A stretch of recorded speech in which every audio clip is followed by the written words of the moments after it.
Hey there, subscribe to my channel, and also press this bell icon so you never miss any new updates, cause whenever we upload new video you will get a notification on your phone. Part 1.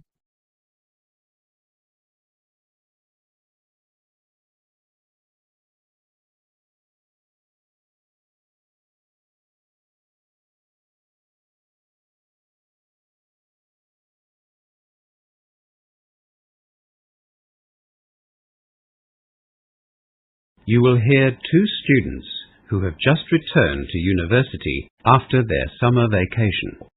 Listen to Louise and Kerry talking about their vacation. First, look at questions 1 to 4.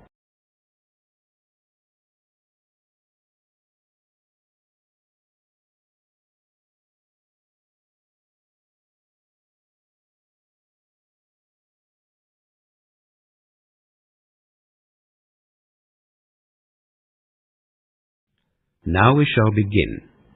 You should answer the questions as you listen, because you will not hear the recording a second time. Now listen carefully and answer questions 1 to 4. Hi, Louise. How was your summer vacation? Oh, fantastic. I only got back from Europe yesterday. Wow, that sounds exciting. Yes, it was. How was your holiday? Pretty quiet compared with yours. I just stayed around Cambridge, but we're planning to go to Europe at the end of next term. Oh, you'll have a great time. I really recommend it. How are you going to get around? Well, we've thought about renting a car. Flying is far too expensive. What did you do? We bought Eurail tickets and travelled around Europe by train. Was it expensive? No, not really. It cost us £203 for a Eurail Pass youth ticket. I've heard of Eurail. What did that include? Well, you get unlimited train travel in and between 17 European countries. It lasted for a month. Gee, for £203. That sounds reasonable. Did you visit all of the 17 places? Yes, all except for Ireland. We couldn't really understand why Ireland was included on the pass, but England wasn't. Yes, that seems a bit strange. Did it include the trip from London to Paris in the Channel Tunnel? No. Unfortunately, we had to pay extra for that train. But we did get a discounted fare because we're students. Were there any other restrictions on the tickets? Well, if you want to pay more or less money, you can choose another plan. There are 15 and 21-day plans, or 2 and 3 month plans. The only restriction for the youth ticket is that you have to be under 26. That suits my friends and me. None of us are 26 yet. We went to school together. Oh, you really have to do it. It's safe and easy and a great way to see the countryside. The weather was fantastic, and so were the people. It sounds great. Louise and Kerry go on to talk about travelling by train in Europe. As you listen to the rest of the conversation, answer questions 5 to 10. Before the conversation continues, read questions 5 to 10.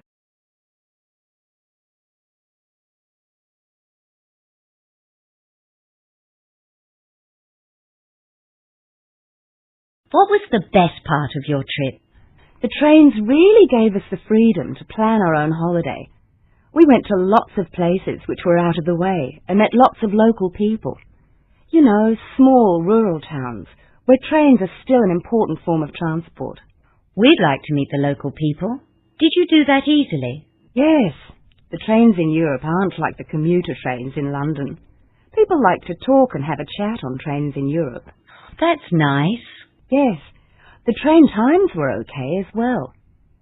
Sometimes we had to get up early to catch the trains which were crossing into another country, but most of the time we were satisfied with the timetables. Very punctual. Should we take an alarm clock? Well, I would. Having an alarm clock made us sleep more comfortably. We knew that we'd wake up on time. And were the trains safe? Did you travel at night? Lots of students travelled at night because it saved having to pay for accommodation. I hadn't thought of that. Well, lots of others have thought of it. We preferred to stay in local pubs or student hostels because he could mix with the locals. The night trains were filled with British students. It sounds as if you had a very positive experience. Is there anything you'd recommend we take or do? Let me see. I can certainly tell you what not to take or do. Don't take much luggage. There just isn't very much room in the trains for big suitcases. A backpack or 2 small bags is better than 1 big bag. That way you can also get on and off the trains easily too. I'll remember that. My mother always says to pack 1 week before you go on vacation, and then take half of it out the night before you leave. That's good advice, especially when you're riding on cramped trains. The other thing is to be careful with your valuables. Lots of students had money and passports stolen, especially at night. Did you have anything stolen? No, but we met lots of people who did have things stolen. We all had money belts under our jackets. I'll have to buy one of those. Yes, you should. Or you can borrow mine if you like. Oh, thanks. That'd be good. The only other thing I'd advise you to do is to make sure you spend a reasonable amount of time in each country. We found that lots of students travelled too quickly, and they didn't have enough time to meet the locals and enjoy the food and the culture. How long do you think you need in each country? I can't say. It'll depend on who you meet and what you like to do. And, of course, the weather. It was so warm and sunny in some beachside places that we stayed for 4 or 5 days. In other towns, if it was very quiet or boring, we just stayed overnight. I guess that's what's great about the train. You can come and go as you please. Exactly. And it's cheaper and much more relaxing, not to mention safer. I don't think I could get used to driving on the right-hand side of the road. That is the end of part 1. You now have half a minute to check your answers.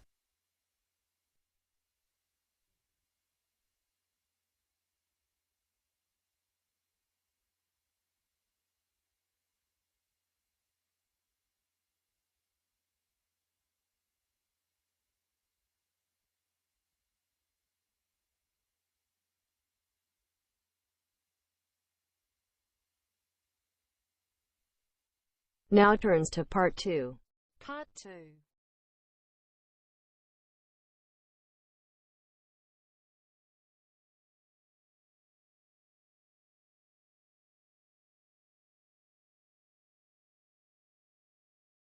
You will hear Diane Kelly, the admissions officer at Central City University, talking to a group of newly arrived international students.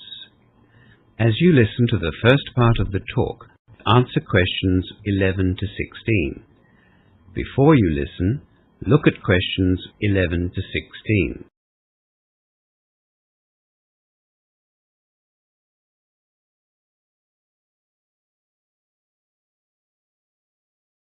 For those of you I haven't met, my name is Diane Kelly, the International Admissions Officer at Central University. Today I'm here to explain some of the student support services which you might like to access during your courses.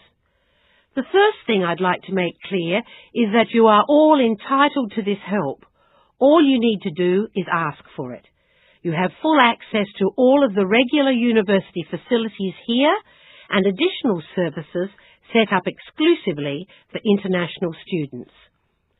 These services are grouped under 4 main areas of responsibility: academic support, librarian services, administrative services, and those provided by the Student Union. The staff in academic support services is qualified to assist you in course selection, content description, and explanation of assessment criteria for individual subjects. We also have an international student advisor who is there to help students from non-English speaking backgrounds. All of you have achieved the English requirements for entry to your particular courses, but it is possible at some stage that you will need language support. The international student advisor is there for that purpose. Be warned though, he is very busy at the end of semesters and he won't write your assignments for you. If you need assistance with general study skills, the International Student Advisor will probably direct you to our library services staff. Library Services is made up of 3 departments: Research and Resource, Study Skills, and the Student IT department. The Study Skills department is very active in promoting small learning and study groups. They will gladly help you to join one of these groups by matching your needs with other students. After you get your student cards, the Student IT department will arrange your email access and passwords for the university computers. You do need to have your student card first, so don't go there without it. Student cards are issued by administration officers in the Administration Student Services area. A lot of you are in homestay at present, but if you want to move into more independent style accommodation, see the housing officer at the administration building. Don't be too optimistic though. Good, cheap accommodation close to the university is in high demand. It can be found, but we advise you to see the accommodation officer early. We also have a student employment officer and, of course, the homestay officer whom you would have met already. The university bookshop, and most importantly our international department, is in the administration building, so make sure that you come and see us if you have any questions about your passports or visas. The Student Union is also very active and provides some great services. For example, if you have any personal or financial problems while you're here, the Student Union offers a student counselling service. You will need to make appointments to see a counsellor. If you feel that you're not being treated fairly by another student or lecturer or university staff member, you might like to access the Equal Opportunity Service offered by them. They also run various social and sporting clubs and activity programs which I'd encourage you to sign up for. Before the final part of the talk, look at questions 17 to 20.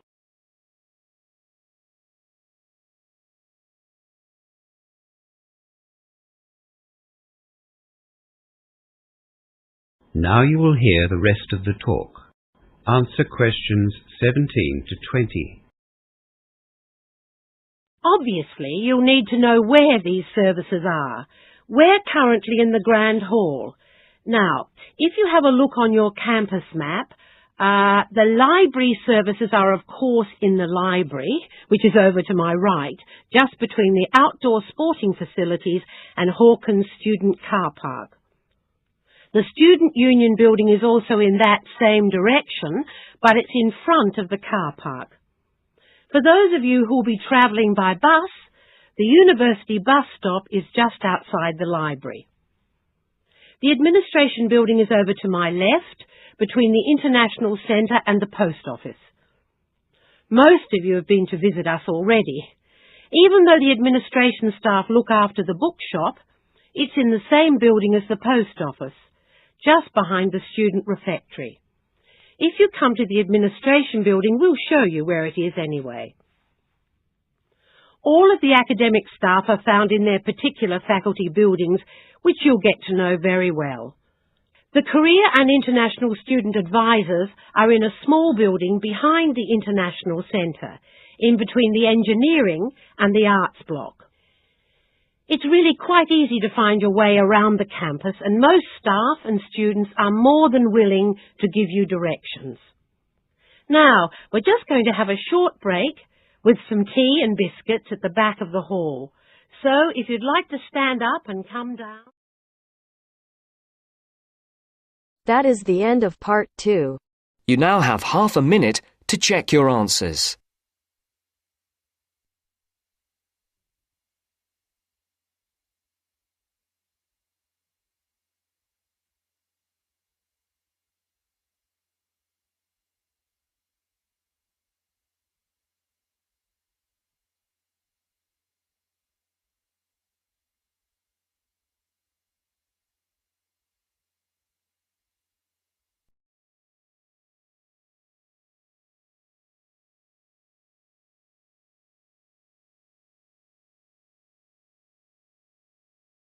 Now turns to part 3.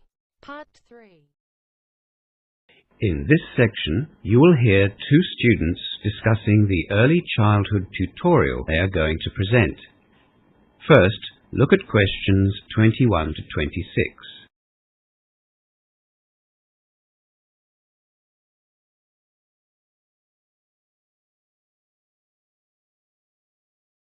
Now listen to the first part of the discussion and answer questions 21 to 26. I don't suppose you've come up with an idea for our tutorial presentation, have you? Well, as a matter of fact, I have. I thought we could talk about the obvious differences we see between the sexes as children grow up. Do you mean the differences we see between males and females as a result of the way they are brought up? No, I mean the differences that exist from birth. That sounds like a lot of work, Rose. Not really. Do you remember in our first early childhood lecture, we were given a list of differences which were observed in male and female babies and toddlers in the UK? I wasn't here for the first 2 weeks of the semester, remember? I had problems getting my passport. Oh, that's right. Well, it was really fascinating. A group of behavioural scientists in England selected 100 children to observe over a very long period, 20 or 25 years. They were brought up in families who treated girls and boys in the same way, no special treatment for either of the sexes.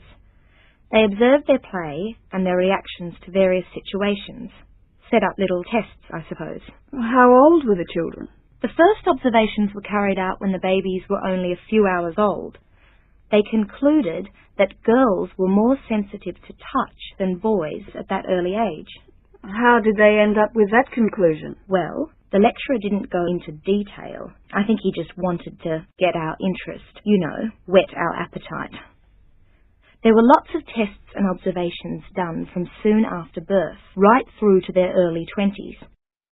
I thought we could investigate some of the case studies and then present the results in the tutorial. Well, that's a good idea, Rose. It'll be interesting, but it will also give us the chance to collect information for our end-of-term assignment as well. It'll also be a good opportunity to check out the resources available in the library. I haven't had the chance to spend much time there yet. Have you? The last 4 weeks have just been so busy. And of course, I had to catch up on the 2 weeks that I missed. I haven't had the chance either. I've heard that the library research staff are really willing to help out. Well, we can find out if that's true or not.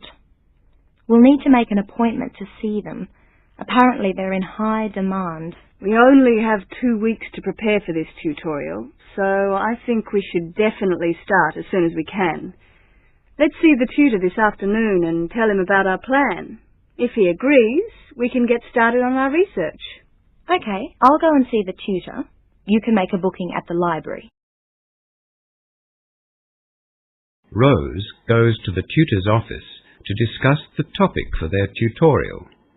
Before listening to the rest of the conversation, look at questions 27 to 30.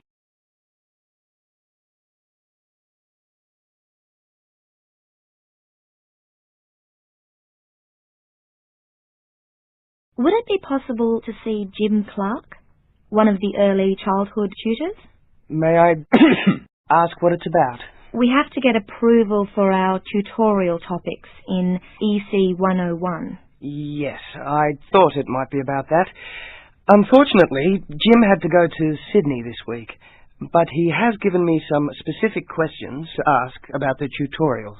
Oh, we were hoping to get started on our research. We've only got 2 weeks.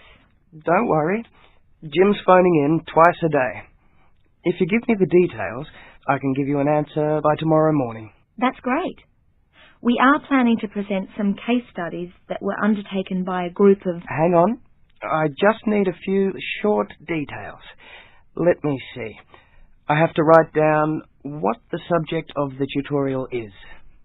Okay. I guess the topic is gender and when the sexes start to act differently. So, is it about how male and female children are different? What can I write here, next to topic?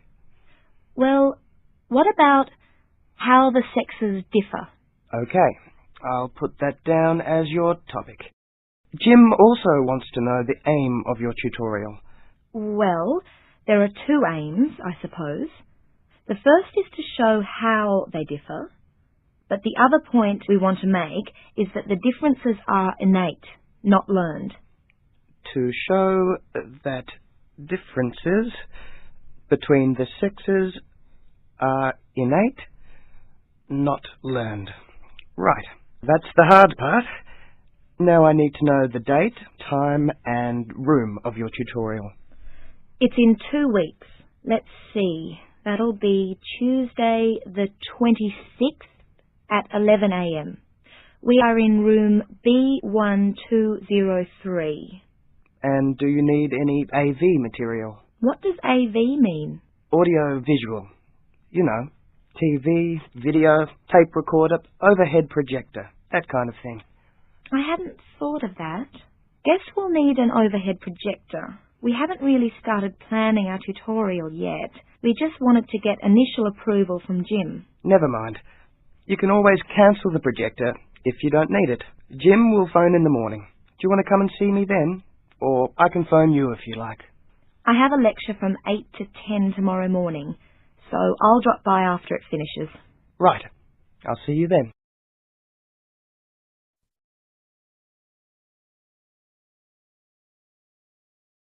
That is the end of part 3. You now have half a minute to check your answers.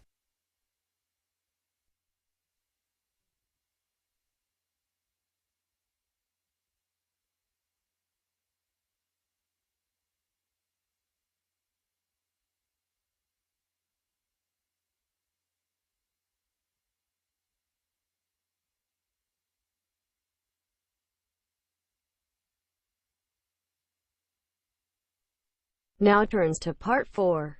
Part 4.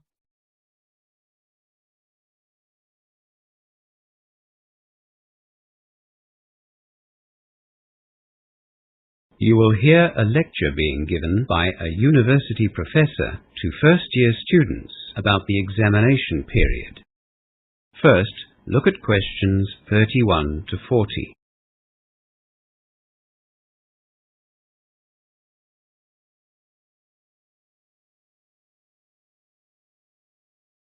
Now listen to the lecture and answer questions 31 to 40. Welcome to our examinations workshop.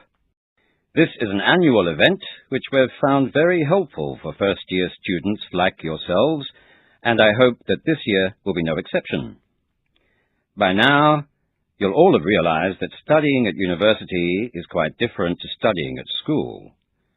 Some of you might have been shocked at one time or another during the semester when you received results for your assignments that weren't as high as you'd expected. I trust that you've spoken to your lecturers and tutors and sorted out those issues. The truth is that the transition from school to university can be a difficult one. The academic standards are higher, and of course there is considerably less supervision at university, and it's incumbent on the students to follow their own study regime.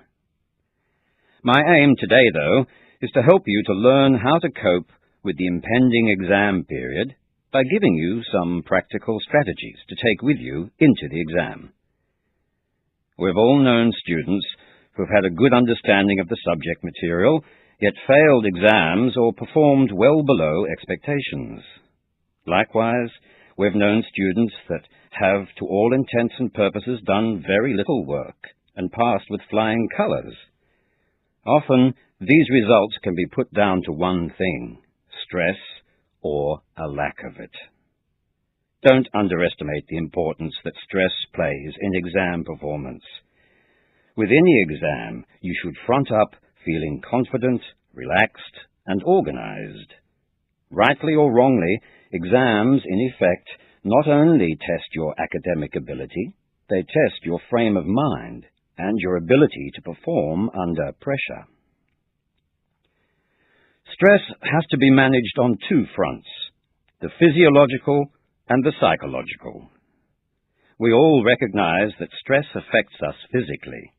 I'm sure you've all experienced an increased pulse, or sweaty hands or underarms, or shortness of breath when placed in a stressful situation.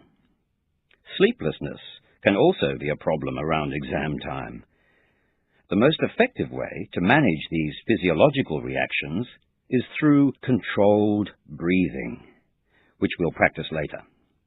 By controlling or regulating your breathing, you'll find that you can put yourself rather effectively into a relaxed state. Psychologically, stress affects the way you think. For an exam, you need to think rationally, and this is why you need to be confident and organized before walking into the exam. Continuing to think rationally after you read an exam paper which you know nothing about is very hard to do, but if you are organized and you've put in the time needed to learn the subject material, you will have the self-control you need to think rationally. Stress can make you panic, the worst thing you can do in an exam. Look at the question calmly and rationally dissect the question.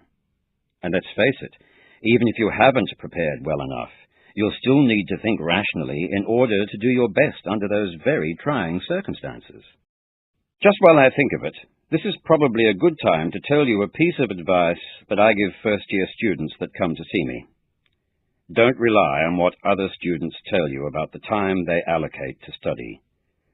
The reports we have had over the years have been ridiculously overestimated and underestimated. Follow your own study regime and don't listen to others. We're all different, so it stands to reason that the time we need to allocate to study will be different. Generally speaking, for every hour of lectures you attend, you will need another hour of follow-up or research work if you want to achieve good grades. Right, so where was I? We have to learn how to control our breathing, and we need to have enough confidence in our ability to be able to think rationally. Time management is another important factor that can make or break you in an exam situation. After you have gone through the breathing exercises, which you'll be familiar with, read over the entire exam, noting the different marks and weighting of questions. Only after you have done this can you allocate your own time to each question. If I had $1 for every time a student has told me that they didn't do as well in an exam as they'd hoped because they'd run out of time, I'd be rich. If you can manage your time properly in an exam, you will reduce the amount of pressure that you're under. Anyway, note the different questions and their marks and allocate your time accordingly, as I said. Then, answer the questions that you know first. This serves to relax you further and gives you the confidence you might need to tackle the more difficult questions. However, don't spend too much time on the easy questions either. Always be mindful of the time restraint and the marks that are assigned to the question. In summary, to do well in an exam, you not only need the academic ability, you need to be in a relaxed state of mind with the ability to think clearly enough under pressure to allocate suitable time frames to questions. If you can equip yourself with these skills and train yourself to observe time management, exam success is almost guaranteed. We'll be holding a study skills workshop next week in the Language and Learning Centre to deal with ways in which you can study effectively for exams. You are all welcome, of course. Right, now, are you ready to learn some controlled breathing exercises? That is the end of part 4. You now have half a minute to check your answers.